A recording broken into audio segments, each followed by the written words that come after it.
அனைவருக்கும் வணக்கம். நம்ம ஒரு பொண்ணு கொடுக்குறதா இருந்தாவே பல பக்கம் விசாரிக்கிறோம். மாப்பிள்ளை நல்லவனா கெட்டவனா, தம் அடிப்பானா தண்ணி அடிப்பானா, பொம்பளை சவகாசம் இருக்கா அப்படின்னு விசாரித்து நம்ம வீட்டு பொண்ணு நம்ம கொடுக்குறோம். ஏன் வாழப்போகிற வீட்டில் பொண்ணு நல்லபடியாக இருக்கணும் அப்படிங்கிறக்காகத்தான். ஒரு பொண்ணுக்கே நம்ம இப்படி இது பண்ணுறோமே, நம்மளை ஆளப்போகிற முதலமைச்சர் நம்ம எப்படி தேர்ந்தெடுக்கணும்? 5 வருஷத்துக்கு ஒரு டைம் உங்கள் ஓட்டை மறக்காமல் போடுங்க. ஃப்ரெண்ட்ஸோட தம் அடிக்கிற டைம் செலவு பண்ணுறோம். ஒரு பொண்ணை கட் பண்ணுறதுக்காக பல நேரம் நம்ம செலவு பண்ணுறோம்.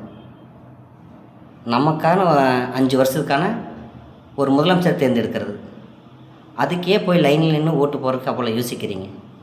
மறக்காமல் இந்த வருஷம் போங்க.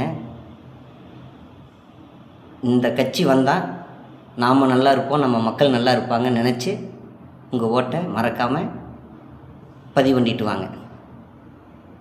இப்படிக்கு உங்களில் ஒருவன். நன்றி, வணக்கம்.